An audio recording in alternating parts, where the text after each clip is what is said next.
Welcome to the Finance Marketing Podcast, a show that empowers finance professionals to market their businesses in ways that feel good and actually achieve results. I'm your host, Hillary. I've been working with folks in financial services to develop marketing strategies that work and create results-oriented marketing content since 2020. And I've learned a lot about what works in finance marketing, what doesn't work, and where financial services pros get stuck. Join us each Friday as we explore real, effective ways to market your finance business and connect with folks who truly embody your ideal clients. My guest this week is Frank Randall, financial advisor and founder of MedPro Financials, a planning firm that specializes in cash flow and protection that primarily serves physicians, nurse practitioners, physician assistants, and other medical professionals. And in this conversation, Frank is pulling back the curtain on a marketing strategy that honestly, I think is flying under the radar for most financial advisors, and that is association marketing. Frank has built a significant portion of his business by partnering with professional medical associations to deliver value to their members through webinars and conference presence, and his results have been pretty remarkable. Now, Frank's approach is not a quick win strategy. Few marketing strategies ever are, and he's very open about the fact that this is a long game. He talks about why that mindset is actually what makes it work so well. We're also getting into his newsletter, which he sends twice a week to his niche audience and has seen nearly 50% open rates, which is absolutely nothing to cry about, and how he thinks about LinkedIn even when his target market isn't necessarily the most active audience on the platform. He still prioritizes LinkedIn as a main part of his marketing strategy, so this is worth a listen if you're wondering whether LinkedIn is really worth your time. So if you have ever wondered how to get in front of your very specific audience without having to do all the heavy lifting of promotion yourself, or if you've been curious about how to build traction within a niche, Frank's insights and Frank's strategies are going to give you a lot to think about. So without further ado, let's dive in. Frank, thank you so much for joining me today on this episode of the Finance Marketing Podcast. I'm so excited to have you. One thing that I'm really excited to talk with you about is this very specific niche that you have chosen to work with. Can you tell us a little bit about what that niche is and why you decided to work with them? Yeah. Thanks for having me. Super excited to be here. And yes, I'm a financial advisor and founder of MedPro Financials. So say about 75% of my clients are in the medical space. We typically serve nurse practitioners, PAs, pharmacists, physicians. And I guess the reason why is probably twofold. One is my wife is a nurse practitioner, so kind of in her orbit and seeing, the financial journey from college, student loans, being an RN, nurse practitioner, daycare costs. So I have a lot of on-the-job training of building financial plans for nurse practitioners.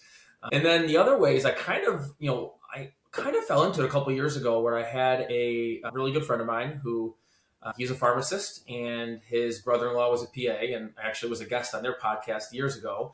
And it just so happened that his brother-in-law was on a board for a PA organization, and we were just talking about ways to get more involved with that group. And one thing led to another, and here we are. So, well, I'm really excited to hear about how you've really used associations and provided value to associations to get clients and kind of get known in the industry.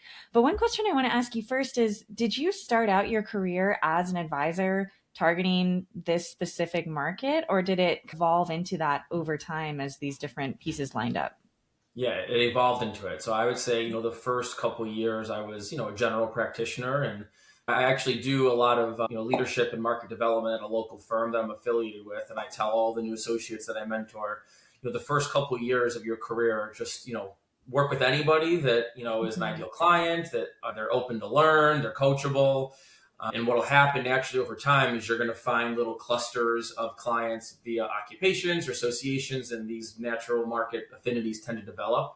But no, the first year or two, it was a lot of natural market. It was people that I went to college with. It was people, old coworkers. So, it was kind of all over the place. And I thought that I wanted to work with a couple other niches and markets, and I tried it and found out it didn't work. I didn't really vibe with that clientele. We didn't speak the same language. So it was a little bit of a journey for the first couple of years.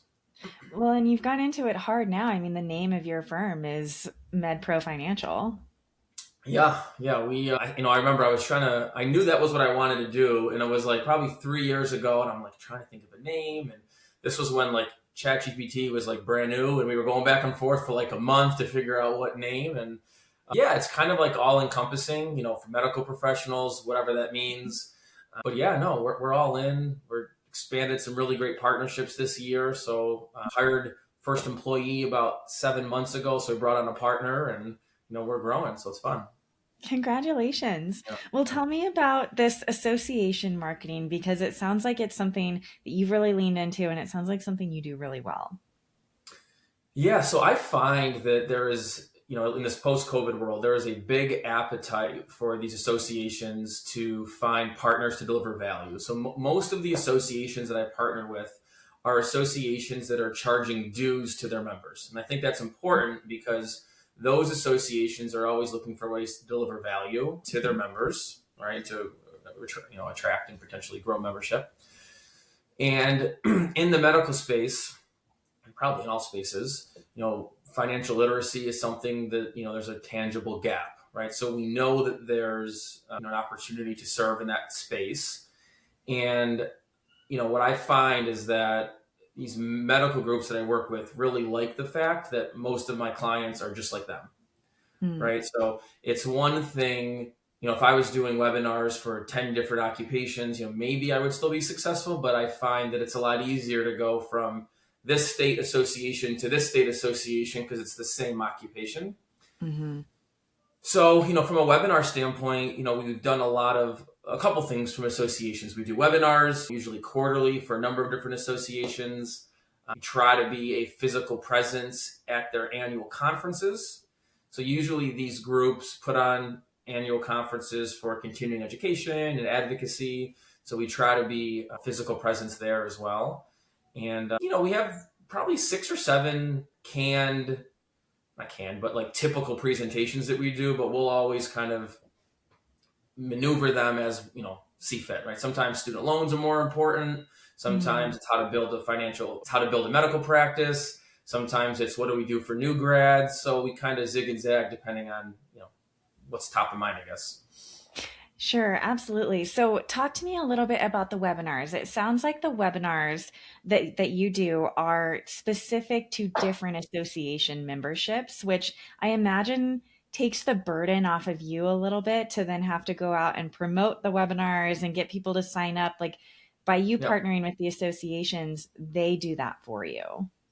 Yeah, so I have yet to do any webinar where I'm individually promoting it. That's something I've thought Mhm. about doing, on LinkedIn or whatnot. I haven't yet. So yeah, the associations are advertising the webinar to their group, and some associations keep it just for their members. Some associations open it up to the general public. That's really Mm.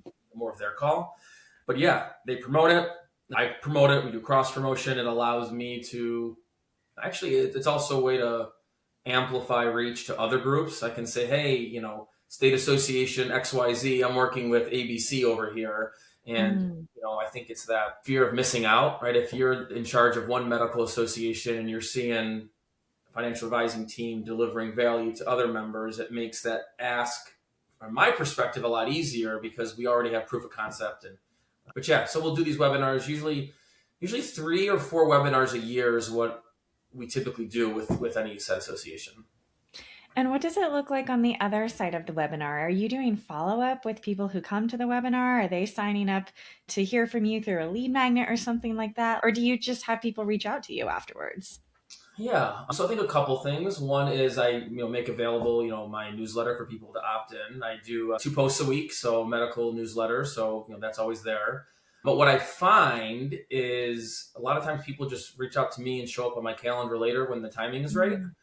We had an initial meeting with a potential client last week, and I always like to ask, like, how'd you hear about us? Because he just shows up on my calendar. Hmm. And if he said he had been to a webinar before, he gets my newsletters, and it was just timing. So, Hmm. a lot of times these associations are working with younger medical students, younger PA students, MP students, and maybe when we do the webinar, they're focused on just life, exams, and the timing is not right. So we tend to see a surge in initial client meetings in like August, September, because that prior medical class has graduated, they've credentialed, they've set up a job, and they remember the stuff that we did 6 to 9 months ago from that webinar. It sounds like there's kind of a long lead time then between webinars and when someone is ready to reach out. Did it Yeah. feel in the beginning as if it wasn't working or it wasn't worth it? Yeah. Yeah. I think, in the beginning, a lot of it was, we do a webinar, we see who's there, and I'll do some reach out on LinkedIn. But in the medical space, not everyone's active around LinkedIn. A lot of times medical professionals will show up on LinkedIn when they have a job change and that's it. So your traditional LinkedIn marketing doesn't really work. But no, I mean, I was always understood I was in it for the long game. So I knew there was a long lead magnet. And if I and my team can just continually deliver value to the association mainly, I knew it would pay dividends. So it wasn't just the attendees of that one webinar. It's kind of like a long trust building process with the association. And now we're kind of expanding some of the work we do with these groups, which is pretty cool. Right. Yeah, I love that. I mean, how glad are you now that you stuck with it, even if it didn't seem to be gaining traction as much as you wanted it to in the beginning? Yeah. So you mentioned that your target market isn't typically on LinkedIn as much as maybe some other niches that I can think of might be. Yeah. Are you still on LinkedIn? Do you create content? And if so, why is that? Yeah, I'm on LinkedIn. I post every day, usually 6 days a week. I mean, there definitely is a cohort of, medical people on LinkedIn. I find that it's just a great way to not necessarily give back, but like put case studies, put relevant content out there, gotten, I would say meaningful business, meaningful relationships, meaningful partnerships from LinkedIn. So it's definitely a part of the business. But these days, like the last 6 to 12 months or so, more of the clients have been coming in through referrals, association partnerships, newsletter stuff.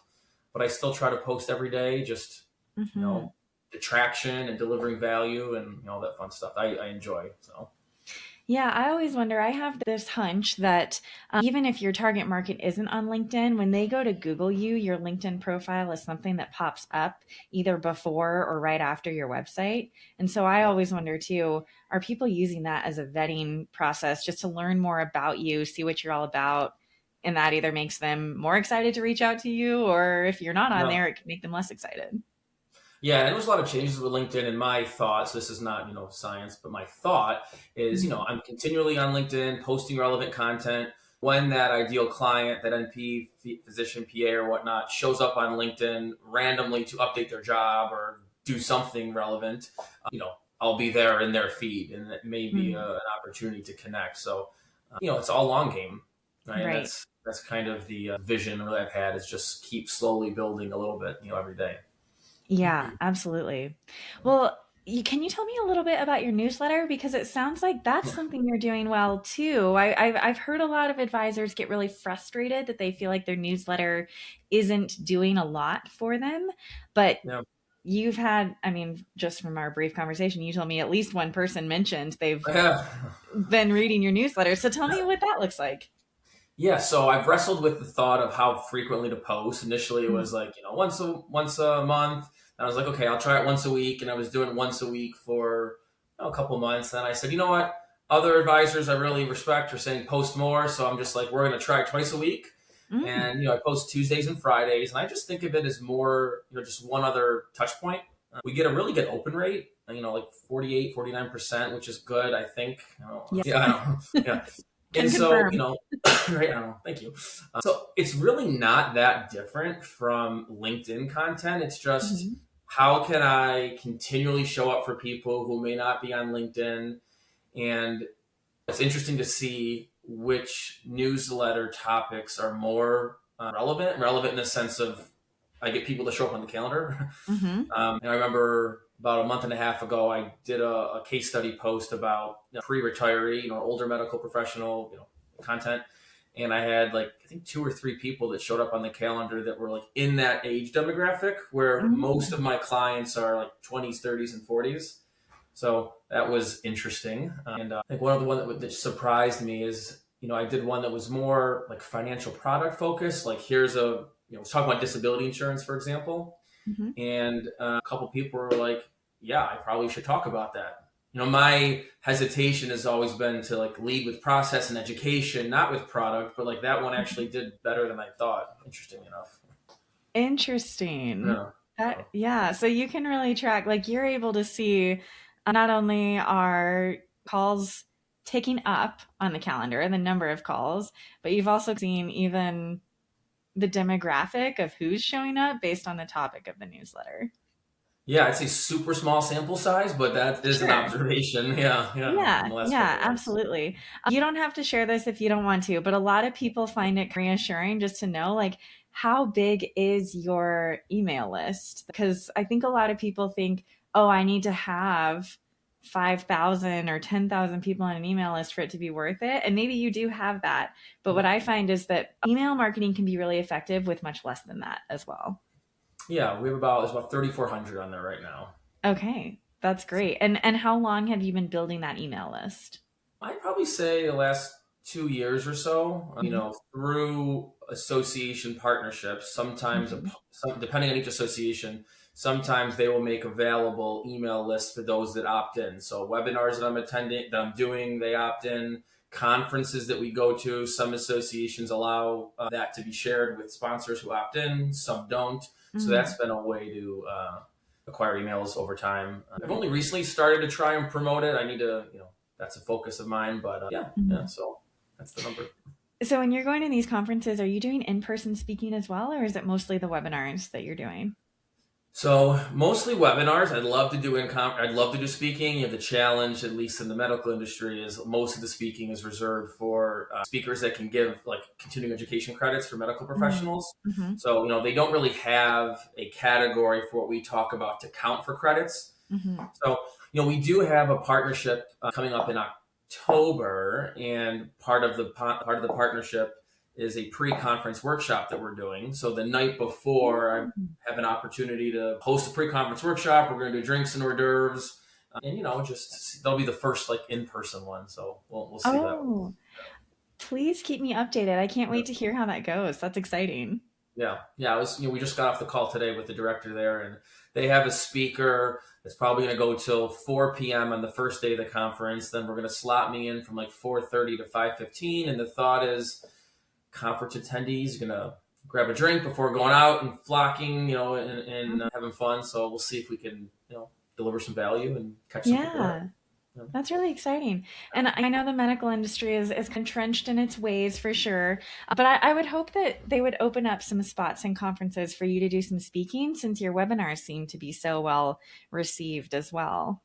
Yeah, in the medical space, there are, they call them product theaters. There are opportunities for people to come in and speak, even if it's Mm, not for CEs, but usually these are like, big checks that like pharmaceutical companies write or whatnot. And, sure. I try to position myself with these groups as more of like a partner instead of like, a sponsor, if that makes sense. Absolutely. Hmm. Um, so yeah, I would, open to that once, we built towards it. So. Yeah. Well, looking back on the marketing that you've done in the past few years, what would you say is the most effective thing that you've done that you would, if you hadn't done it, you would probably be looking at quite a different business? Yeah, I mean, I think it's the long game concept, and that I would file into two categories. One is showing up consistently on LinkedIn. I think that to me is important. I think there's Hmm. truth to that because people do view your profile and interact, and you notice they don't post on their own. They're lurkers, as they call it, right? And then just understanding that it's a long game. So the webinar that I did 2 weeks ago, I'm probably not going to have any clients from it till like September, right? That Right. typically is kind of what I see, maybe with some one-offs. So Mm. then as an advisor, it's like, what else are you going to do in the meantime to be active? And that's, having a good client service model. It's engaging with Mhm. people in your, natural market, asking for referrals. It's like the guy that goes fishing at the end of the pier and he's got like 10 fishing poles and everyone thinks he's crazy, but like that's really what you have to do to build a business. You got to have like multiple lines in the water, and that's really kind of what I've done. Yeah. Oh, I love to hear that, Frank. Well, my last question for you before we wrap up here is if there was one thing in your business right now that if I could just snap my fingers and make it better or make it more effective, what do you feel like that would be? Oh, well, interesting. Yeah, that's super timely because I've been thinking about that. I mean, for me, it's probably my digital presence, my website. So I have a website. It's okay, but I know I'm a perfectionist, and that's my fault at some point. But I feel like as we onboarded 4 new associations year to date, and it's probably enough for the whole year. We work with 4 more associations, and I anticipate as we roll out the webinars and go to the conferences, we're going to get more website traffic instead of LinkedIn traffic. So to me, that's actively what I'm trying to work from right now is how do we refresh? How do we, you know, have a professional do it instead of me tinkering with Squarespace. Right. Absolutely. Well, Frank, if people want to learn more about you or get in touch with you, I'm assuming LinkedIn, but share with me the best places they can do that. Yeah, so I'm on LinkedIn. You can find there, engage with me on there. Even though we just talked about the fact that I need to update my website, there is a website, medprofinancials.com. But yeah, I think LinkedIn is probably the best place to find me. But yeah, no, I hopefully it's been helpful, just some stuff that I've been doing, but I really appreciate it. Yeah, I really appreciate you coming on and sharing. You've shared some really unique strategies I think that people will get excited about. So thanks for coming on and being a little bit of an open book today. Yeah, I'm last thing I'll say, I am so surprised that more advisors, I'm giving away the secret here. I'm surprised that more advisors aren't working in the association space. It is, and I guess one last thing is there have been associations that we've onboarded who were working with other advisors in the past. And even if they present or show they're working with an advisor, it's still open for conversation because not everyone is delivering the value that they want to see. So we actually took 2 relationships from another advisor, but that wasn't my That's choice. That was their choice. So Yeah, no, that's such a good little tip that you ended on there. I think you just step up and put yourself out there. It's so important to remember. yeah, cool. Well, amazing. Thank you so much. Thank you, Frank.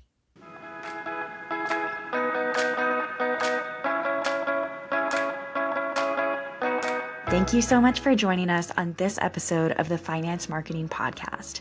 If you're eager to market your business in a way that feels good and actually gets results, sign up for the Finance Marketing Podcast newsletter in the show notes so you never miss another episode.